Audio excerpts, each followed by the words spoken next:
പരിണയം. അർജുൻ വന്നിട്ട് ആരോഹിയോട് ക്ഷമാപണം നടത്തുകയാണ്. ഇനി ഒരക്ഷരം മിണ്ടരുത് നിങ്ങൾ. അവൾ അർജുന്റെ നേരെ കയർത്തു. പറയാവുന്നതും അതിനപ്പുറവും പറഞ്ഞു കഴിഞ്ഞ ശേഷം വന്ന് ക്ഷമ ചോദിക്കുന്നതിൽ എന്തർത്ഥമാണുള്ളത്? ഈ 5 വർഷക്കാലത്തെ പ്രണയത്തിനിടയിൽ ഒരിക്കൽ പോലും നിങ്ങൾ എൻ്റെ മനസ്സ് ഒന്നും മനസ്സിലാക്കിയിട്ടില്ലല്ലോ എന്നോർക്കുമ്പോൾ എനിക്ക് വല്ലാത്ത വിഷമമുണ്ട്. പക്ഷെ ഇന്ന് എൻ്റെ ലൈഫിൽ അങ്ങനെ ഒരു സാഹചര്യം ഉണ്ടായതുകൊണ്ട് നിങ്ങളുടെ തനി നിറം എനിക്ക് പിടികിട്ടി. അല്ലെങ്കിൽ ഞാൻ ഇപ്പോഴും നിങ്ങളോടുള്ള പ്രണയത്തിൽ അന്ധയായി ഇരുന്നു പോയേനെ.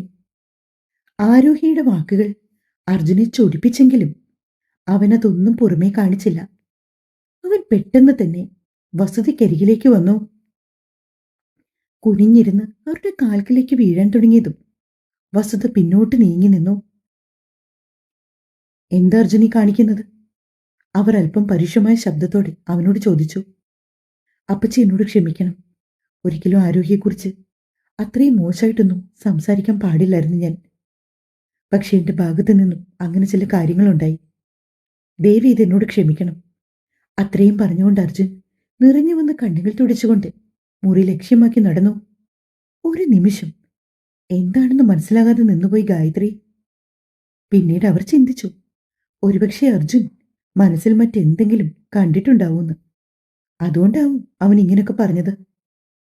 എല്ലാവരെയും ഒന്ന് നോക്കിക്കൊണ്ട് ഗായത്രിയും ചവിട്ടിക്കുലുക്കി അകത്തേക്ക് തന്നെ നടന്നപ്പോൾ മുറ്റുന്ന വസുതയും ആരോഹിയും മാത്രമായി. അർജുന്റെ അടിയിൽ തിണിർത്ത് വീർത്ത് കിടക്കുന്ന അവളുടെ വലത്തെ കവിളിലേക്ക് അല്പനേരം നോക്കി നിന്നുപോയി വസുത. മോളുവാ, കവള് വല്ലാതെ തടിച്ചു വീർത്തിട്ടുണ്ട്. അമ്മ ഐസ് ബാഗ് വെച്ചു തരാം. ഉമ്മറപ്പടിയിൽ നിൽക്കുന്ന മറ്റാരെയും ശ്രദ്ധിക്കാതെ വസുത ആരോഹിയും കൊണ്ട് മുകളിലെ ആരോഹിയുടെ മുറിയിലേക്ക് പോയി. മോളൊന്ന് ഫ്രഷ് ആയിട്ട് വാ. അപ്പോഴേക്കും അമ്മ താഴെ പോയി നിനക്ക് കുടിക്കാൻ ഒരു കപ്പ് കോഫിയും കവളി വെക്കാൻ ഐസ് ബാഗും എടുത്തിട്ട് വരാം. ആരോഹി മറുപടിയായി ഒന്ന് തലകുലിക്കപ്പോഴേക്കും വസുധ അവളുടെ മുറിയിലെ ഡോർ ചാരി ഇട്ടുകൊണ്ട് താഴേക്ക് നടന്നിരുന്നു. എത്ര ആലോചിച്ചിട്ടും അർജുന്റെ കുറച്ച് ദിവസങ്ങളായിട്ടുള്ള സ്വഭാവമാറ്റത്തെക്കുറിച്ച് ആരോഹിക്ക് യാതൊരു എത്തുംപിടിയും കിട്ടുന്നില്ല. പക്ഷെ അവളുടെ മനസ്സിൽ ചില സംശയങ്ങൾ ഇന്നേരം കൊണ്ട് തന്നെ കടന്നുകൂടി. ഓരോരോ ചിന്തകളുമായി അവൾ ബെഡിൽ തന്നെ ഇരുന്നു. വസുധ കോഫിയും ഐസ് ബാഗുമായി വരുമ്പോഴും ആരോഹി ആലോചനകളോടെ കട്ടിലിൽ ഇരിക്കുന്നതാണ് കണ്ടത്. എന്തു പറ്റുമോളെ, നീ ഫ്രഷായില്ലേ?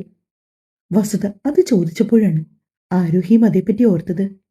ഒരു നിമിഷം അവർക്ക് മുൻപിൽ എന്തു പറയണം എന്നറിയാതിരുന്നു പോയി ആരോഹി. ആരോഹി, ഞാനൊരു കാര്യം ചോദിച്ചാൽ ഇനിയെങ്കിലും നീ എന്നോട് സത്യം പറയുമോ?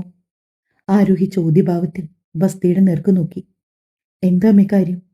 ചോദിച്ചാലല്ലേ എനിക്ക് പറയാൻ പറ്റൂ. നീയും അർജുനും തമ്മിൽ എന്തെങ്കിലും പിണക്കങ്ങളുണ്ടോ? കുറച്ച് ദിവസങ്ങളായി അവന്റെ സ്വഭാവത്തിലെ മാറ്റങ്ങൾ ഞാൻ ശ്രദ്ധിക്കുന്നുണ്ട്. നിങ്ങൾ തമ്മിലുണ്ടായ എന്തെങ്കിലും വഴക്കിന്റെ പേരിലാണോ? അതെന്നാണ് എനിക്ക് അറിയേണ്ടത്. ഇല്ലമ്മേ, അമ്മ കരുതുന്ന പോലെ ഞങ്ങൾക്കിടയിൽ യാതൊരു പ്രശ്നങ്ങളുമില്ല. ഞാൻ ജോലിക്ക് പോകാൻ തുടങ്ങുന്നതിനും കുറച്ച് ദിവസങ്ങൾക്ക് മുമ്പേ അർജുനേട്ടന്റെ സ്വഭാവത്തിൽ എന്തൊക്കെയോ വ്യത്യാസങ്ങളുണ്ട്. ആവശ്യമില്ലാതെ എന്നോട് വഴക്കുണ്ടാക്കുക, എന്നെ എന്തോ സംശയമുള്ള പോലെ പെരുമാറുക, അങ്ങനെയൊക്കെ. മറുപടിയായി ഒന്ന് മൂളിക്കൊണ്ട് വസുധ കയ്യിലിരുന്ന ഐസ് ബാഗ് പതിയെ ആരോഹിയുടെ കവിളിലേക്ക് ചേർത്തു. ഐസ് ബാഗ് കവിളിലേക്ക് ചേർന്നപ്പോൾ തോന്നിയ നീറ്റലിൽ ആരോഹി അറിയാതെ എരിവ് വലിച്ചുപോയി. വേദനയുണ്ടോ? പാതി നിറഞ്ഞ അവളുടെ കണ്ണുകളിലേക്ക് നോക്കി വസുധ ചോദിച്ചു. ആരോഹി മറുപടിയൊന്നും പറഞ്ഞില്ല. പകരം വെറുതെ വസുധയുടെ മുഖത്തേക്ക് നോക്കിയിരുന്നു. താഴെ നിന്ന് മുകളിലേക്ക് കയറിപ്പോയ ഗായത്രി അതീവ ദേഷ്യത്തോടെ അർജുന്റെ റൂമിന് മുമ്പിൽ ചെന്ന് അവന്റെ ഡോറിൽ തുടരെ തുടരെ തട്ടി. ആരാണെന്നറിയുവാനായി അർജുൻ ഒന്ന് വാതിൽ വലിച്ചു തുറക്കുമ്പോൾ കാണുന്നത് ഗായത്രിയാണ്. അമ്മയോ? അമ്മ എന്താ ഈ സമയത്ത്? ഞാൻ നിന്നെ ഒന്ന് കാണാൻ വേണ്ടി വന്നതാ. താഴെ വെച്ച് എന്തായിരുന്നു നിന്റെ പെർഫോമൻസ്? എന്തെങ്കിലും കാരണമുണ്ടാക്കി അവളെ തലയിൽ നിന്ന് ഒഴിവാക്കാൻ ശ്രമിക്കുമ്പോൾ നീ അവളെ വീണ്ടും നിന്റെ തലയിലേക്ക് തന്നെ കയറ്റി വെക്കാൻ നോക്കുകയാണോ അർജുൻ? അല്പം രൂക്ഷമായി അവന്റെ മുഖഭാവങ്ങളെല്ലാം ഒപ്പിയെടുത്തുകൊണ്ട് ഗായത്രി അത് ചോദിക്കുമ്പോഴേക്കും അവന്റെ തല അപ്പം താഴ്ന്നുപോയി. അമ്മേ, എന്തൊക്കെ പറഞ്ഞാലും ആരോഗ്യം ഞാൻ കുറച്ചുനാൾ ആത്മാർത്ഥമായി സ്നേഹിച്ചതല്ലേ. അത്ര പെട്ടെന്നൊന്നും എനിക്കവളെ വിട്ടുകളയാൻ പറ്റില്ല. ഗായത്രി കൂർമ്മതയോടെ അർജുന്റെ മുഖത്തേക്ക് നോക്കി. എന്താണ് അർജുൻ നീ ഉദ്ദേശിക്കുന്നത്? നോക്ക്, നീ ഒരു നല്ല പെൺകുട്ടിയെ വിവാഹം കഴിക്കണം എന്ന് മാത്രമേ എനിക്ക് ആഗ്രഹമുള്ളൂ. ഇനി അതല്ല, നിന്റെ മനസ്സിൽ മറ്റെന്തെങ്കിലും തരത്തിലുള്ള ചിന്തകളുണ്ടെങ്കിൽ അതൊക്കെ വേണ്ടെന്ന് വെക്കുന്നത് തന്നെയാണ് നിനക്ക് നല്ലത്. നിന്റെ അച്ഛന്റെ സ്വഭാവം മറ്റാരേക്കാളും നന്നായി അറിയാവുന്നവനാണ് നീ. പണ്ട് കോളേജിൽ പഠിച്ചുകൊണ്ടിരുന്ന സമയത്ത് ഉണ്ടായ പ്രശ്നങ്ങളൊക്കെ നിനക്ക് ഓർമ്മയുണ്ടല്ലോ അല്ലേ? നിന്റെ പേരിലെന്ന് എന്തുമാത്രം പെണ്ണ് കേസുകൾ പല സ്ഥലത്തായി ഞാൻ ഒതുക്കി തീർത്തിട്ടുണ്ട്. നിന്റെ അച്ഛന് പോലും അതേപ്പറ്റി വലിയ ധാരണയില്ല. വസുതയും വാസുദേവനും വലിയ ലോകപരിചയം ഒന്നുമില്ലാത്തവരാ. അവരാകുമ്പോൾ നിന്നെക്കുറിച്ച് കൂടുതലൊരു അന്വേഷണത്തിന് തയ്യാറാവില്ല. അതുകൊണ്ടാണ് അല്പം പണം കുറവാണെങ്കിൽ പോലും ആരോഗ്യപോലെ ഒരുവളെ പ്രേമിക്കാൻ ഞാൻ നിന്നെക്കൊണ്ട് സമ്മതിപ്പിച്ചത്. അല്ലെങ്കിൽ കുറച്ചുകൂടി പണമുള്ള ഒരു പെണ്ണിനെ നീ വിവാഹം കഴിക്കണമെന്നായിരുന്നു എന്റെ ആഗ്രഹം. അമ്മേ, അമ്മ പറയുന്ന കാര്യങ്ങളെല്ലാം എനിക്ക് ഓർമ്മയുണ്ട്. വരാൻ പോകുന്ന 1-2 ആഴ്ചകൾക്കുള്ളിൽ നമുക്ക് എല്ലാത്തിനും തീരുമാനം ഉണ്ടാക്കാം. അതിനു മുമ്പ് നമ്മൾ എന്താണ് ചെയ്യേണ്ടതെന്ന് വെച്ചാൽ, ആരോഗ്യം മാക്സിമം ഈ വീട്ടുകാരുടെ മുമ്പിൽ നാണം കെടുത്തണം. അവളായിട്ട് ഇറങ്ങിത്തരണം എന്റെ ജീവിതത്തിൽ നിന്ന്. അതാണ് ഞാൻ ഉദ്ദേശിക്കുന്നത്. അതിനുവേണ്ടി ഞാൻ ചില പദ്ധതികളൊക്കെ മനസ്സിൽ കണ്ടിട്ടുണ്ട്. അർജുൻ പറഞ്ഞു നിർത്തിയതും അവനെ ഒന്ന് നോക്കിക്കൊണ്ട് ഗായത്രി മുറിവിട്ട് പുറത്തേക്കിറങ്ങി. അന്നേ ദിവസം ആരോഹി കിടന്നുറങ്ങിയത് വസുതയ്ക്കൊപ്പമായിരുന്നു. അതേസമയം പതിവിലും വൈകിയായിരുന്നു അക്ഷിത് വീട്ടിലെത്തിയത്. എവിടായിരുന്നു മോനെ നീ ഇത്ര നേരം? എത്രമാത്രം പ്രാവശ്യം നിന്റെ ഫോണിലേക്ക് അമ്മ വിളിച്ചു, ഫോണിലേക്ക് വിളിച്ചു. നീ എന്താ ഫോൺ എടുക്കാതിരുന്നത്? അക്ഷിതിനെ ഫോൺ വിളിച്ച് ആയതോടെ അവന്റെ അച്ഛനും അമ്മയും വീടിന് മുൻവശത്ത് അവനെ കാത്തു നിൽക്കുകയാണ്. എനിക്കൊരു മീറ്റിംഗ് ഉണ്ടായിരുന്നു. അവരിരുവർക്കും അധികം മുഖം കൊടുക്കാതെ അതും പറഞ്ഞുകൊണ്ട് അവൻ അകത്തേക്ക് നടന്നു. ഏട്ടാ, ഏട്ടെന്ത് എന്ത് പണിയാ കാണിച്ചേ? ഇന്നും കൂടി ഞാൻ ഓഫീസിൽ വെച്ച് പറഞ്ഞതല്ലേ, പ്രിയങ്കയുടെ ബർത്ത്ഡേ ഫംഗ്ഷൻ.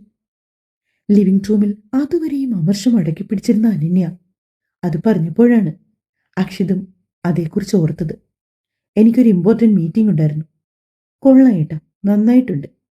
അങ്ങനെ എന്തേലും ഉണ്ടെങ്കിൽ അറ്റ്ലീസ്റ്റ് അതൊന്ന് വിളിച്ചു പറയാനുള്ള മര്യാദയെങ്കിലും ഏട്ടൻ കാണിക്കണ്ടേ?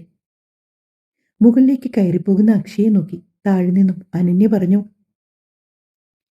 ചേച്ചി ഒന്ന് മിണ്ടാൻ നിൽക്ക്, ഏട്ടന്റെ മൂഡ് അത്ര ശരിയല്ലെന്ന് തോന്നുന്നു.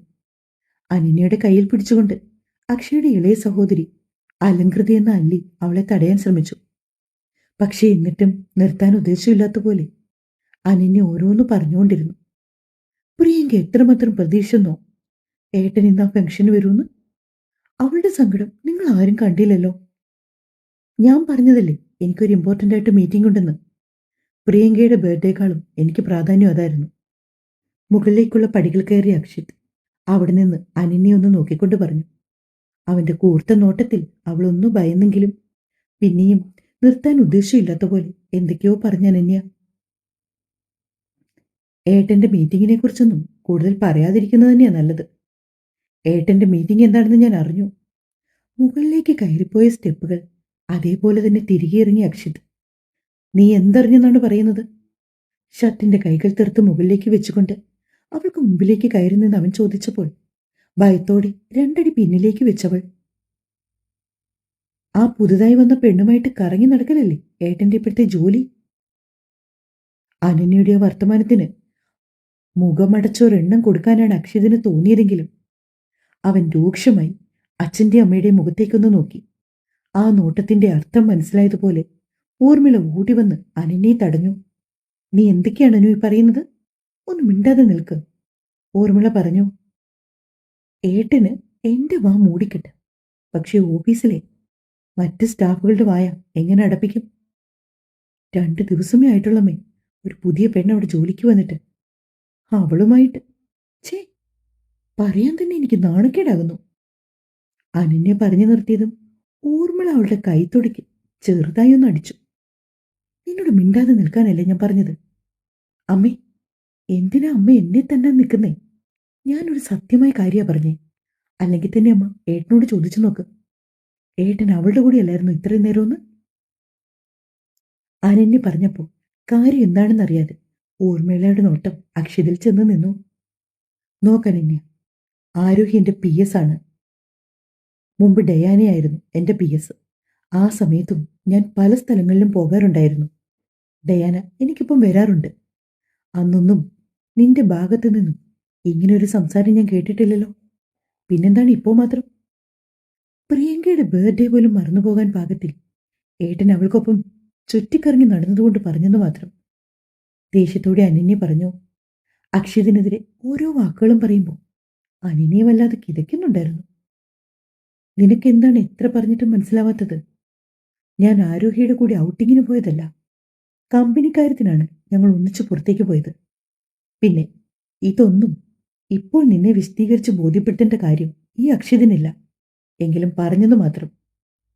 സൗകര്യമുണ്ടെങ്കിൽ വിശ്വസിക്കാം. ഇനി അതല്ല, ഞാൻ ആരോഗ്യോടൊപ്പം ചുറ്റിക്കറങ്ങാനാണ് പുറത്തു പോയത് എന്നാണ് നിന്റെ ധാരണയെങ്കിൽ ഞാനായിട്ട് ഇനി തിരുത്താൻ നിൽക്കുന്നില്ല. നീ അങ്ങനെ തന്നെ കരുതിക്കൂ. അല്ലെങ്കിലും ഏട്ടിന് പ്രിയങ്കയുടെ കൂടെ സ്പെൻഡ് ചെയ്യാൻ മാത്രമേ സമയമില്ലാതെയുള്ളൂ. എങ്ങും തൊടാത്ത പോലെ അന്യനെ പറഞ്ഞു നിർത്തിയതും അക്ഷിത് കൈയോങ്ങിക്കൊണ്ട് അവൾക്ക് നേർക്ക് ചെന്നു. അക്ഷി! പിന്നിൽ നിന്നു ആനന്ദന്റെ സ്വരം കേട്ടത്. അവൻ ആ കൈ താഴ്ത്തിയിട്ട് ദേഷ്യത്തിൽ എല്ലാവരെയും ഒന്ന് നോക്കി മുകളിലേക്ക് കയറിപ്പോയി. അക്ഷിതിന്റെ ആ പോക്ക് നോക്കി നിൽക്കുകയായിരുന്ന ഊർമിള വീണ്ടും അനന്യയുടെ കയ്യിൽ ആഞ്ഞു തല്ലി. ആദ്യത്തേതുപോലെ ആയിരുന്നില്ല. ഇത്തവണ അനന്യയ്ക്ക് അല്പം നന്നായി തന്നെ വേദനിച്ചു. ഞാൻ സത്യങ്ങൾ പറയുമ്പോൾ എന്നെ തല്ലിയിട്ട് എന്താ കാര്യം? ഏട്ടന്റെ മാനേജർ നന്ദകിഷോറിനെ ഞാൻ വിളിച്ചന്വേഷിച്ചു. ഏട്ടൻ അവൾക്കൊപ്പമാണ് പോയതെന്ന് അയാളാ പറഞ്ഞത്.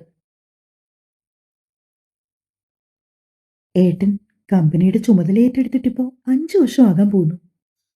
ഇതിനു മുൻപ് ഏട്ടന്റെ PS ആയിരുന്നത് ഡയാനയല്ലായിരുന്നോ? 4.5 വർഷം ഏട്ടന്റെ ഒപ്പം നിന്നിട്ടും ഡയാനയും ഏട്ടനെയും ചേർത്ത് ഇന്ന് വരെ ആ കമ്പനിയിൽ ആരും ഒന്നും പറഞ്ഞിട്ടില്ല. ഇതിപ്പോ ഇന്നലെ വന്ന് കയറിയ ഒരു പെണ്ണിനെയും ഏട്ടനെയും ചേർത്ത് എല്ലാവരും എന്തെങ്കിലുമൊക്കെ പറഞ്ഞുണ്ടാക്കണമെങ്കിൽ അതിന് തക്കതായത് എന്തെങ്കിലും കമ്പനി സംഭവിച്ചിട്ടുണ്ടെന്ന് മനസ്സിലാക്കാനുള്ള സാമാന്യ ബുദ്ധി പോലും ഇല്ലേ അമ്മയ്ക്കും അച്ഛനും? ആരെന്തു പറഞ്ഞൊന്നു പറയടി. അക്ഷി ദേഷ്യത്തിൽ വിറച്ചുകൊണ്ട് അവളുടെ അടുത്തേക്ക് വന്നു. ഒരു ദിവസം കൊണ്ട് ആരെന്ത് കഥയുണ്ടാക്കി അതൊന്നറിഞ്ഞിട്ട് ബാക്കി കാര്യം. അവൻ ഉച്ചത്തിൽ പറഞ്ഞതും അനന്യ ചെറുതായി ഭയന്നു. കാരണം ആരും ഒന്നും പറഞ്ഞില്ല. അക്ഷി വരാത്തതുകൊണ്ട് കലികയറി പറഞ്ഞുപോയതാണ്. അല്ലാണ്ട് വേറെ ആരും അവനെക്കുറിച്ച് ഇതുവരെ മോശം ഒരു വാക്കുപോലും പറയാൻ ഇടവന്നിട്ടില്ല. അതെല്ലാവർക്കും അറിയാൻ താനും. പറയടി, ആരാണ് എന്നെയും ആരോഗ്യം ചേർത്ത് നിന്നോട് കഥകൾ പറഞ്ഞു തന്നത്? ഏട്ടനെ ബോധിപ്പിക്കാൻ എനിക്ക് സൗകര്യമില്ല. അത്രയും പറഞ്ഞുകൊണ്ട് ദേഷ്യത്തിൽ അനന്യ അവളുടെ മുറിയിലേക്ക് വെട്ടിത്തിരിഞ്ഞു പോയപ്പോൾ അല്ലി അവരിരുവരെയും നിസ്സഹായത്തോടെ നോക്കി നിന്നു. അതീവ ദേഷ്യത്തോടെ റൂമിലേക്ക് കയറിപ്പോയ അക്ഷി സോഫയിലിരുന്ന ചെറിയ സ്ക്വയർ പില്ലോ എടുത്ത് നിലത്തേക്ക് ആഞ്ഞെറിഞ്ഞുകൊണ്ട് സോഫയിലേക്ക് അമർന്നിരുന്നു. അനന്യയുടെ ഉറ്റ കൂട്ടുകാരിയാണ് പ്രിയങ്ക. അനന്യയ്ക്ക് പണ്ട് മുതലെയുള്ള താല്പര്യമായിരുന്നു അക്ഷയെ കൊണ്ട് പ്രിയങ്കയെ വിവാഹം കഴിപ്പിക്കണമെന്ന്. അത് അവൾ പലതവണ ഒളിഞ്ഞും തെളിഞ്ഞും വീട്ടിൽ പറയുകയും ചെയ്തു. പിന്നീട് പ്രിയങ്കയുടെ വീട്ടുകാരായി വന്ന് പ്രിയങ്കയ്ക്ക് വേണ്ടി അക്ഷയെ ആലോചിക്കുകയും ചെയ്തതാണ്. പക്ഷെ ഒരിക്കൽ പോലും പ്രിയങ്കയോടൊന്ന് സംസാരിക്കാനോ അവളുടെ കാര്യങ്ങൾ കേൾക്കാനോ ഒന്നും അക്ഷയ് തയ്യാറായിട്ടില്ലായിരുന്നു. ആദ്യമായിട്ടാണ് പ്രിയങ്കയുടെ വീട്ടിൽ നടക്കുന്ന ഒരു ഫംഗ്ഷൻ അറ്റൻഡ് ചെയ്യാൻ അക്ഷയ് സമ്മതം മൂളുന്നത്. അതുകൊണ്ട് തന്നെ വളരെ സന്തോഷത്തിലായിരുന്നു പ്രിയങ്ക. എന്നാൽ സമയമേറെയായിട്ടും അക്ഷയെ കാണാതായതോടെ അവളുടെ പ്രതീക്ഷ മങ്ങി.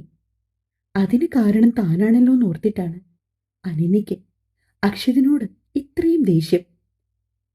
എത്ര വേണ്ടെന്ന് വെച്ചിട്ടും അക്ഷയ്ക്ക് തൻ്റെ ഉള്ളിലെ ദേഷ്യം നിയന്ത്രിക്കാൻ കഴിയുന്നുണ്ടായിരുന്നില്ല.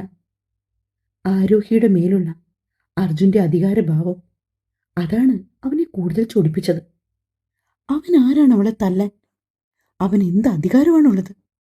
അക്ഷി സ്വയം ചോദിച്ചു. പിന്നീടാണ് അവൻ ഓർത്തത്, എന്തിനടുത്താൻ ആരോഹിയുടെ കാര്യത്തിൽ ഇത്രമാത്രം കൺസേൺ ആവുന്നു. ശരിക്കും പറഞ്ഞാൽ അവൾക്ക് പണി കൊടുക്കണമെന്ന് കരുതിയാണ് അവളെ തന്റെ PS ആക്കിയത് പോലും. എന്നിട്ടിപ്പോൾ അവൾ PS ആയി 2 ദിവസം കഴിയും മുമ്പേ എന്താണ് അവളോടൊരു സോഫ്റ്റ് കോർണർ? മനസ്സിലത് ഓർത്തുകൊണ്ടാണ് അക്ഷി ഡ്രസ്സ് മാറിയത്. ഇട്ടിരുന്ന ഡ്രസ്സ് അഴിച്ചു മാറ്റി ഒരു ടവലെടുത്ത് വാഷ്റൂമിലേക്ക് പോകാൻ തുടങ്ങിയ നേരത്ത് നിലത്ത് വാടി വീണ് കിടന്ന തുളസിക്കതിർ അവന്റെ ശ്രദ്ധയിൽപ്പെട്ടത്. അത്ര നേരവും അവന്റെ മുഖത്ത് വലിഞ്ഞു മുറുകി നിന്ന ദേഷ്യവും വാശിയുമെല്ലാം മറ്റെങ്ങോ പോയി ഒളിച്ചു.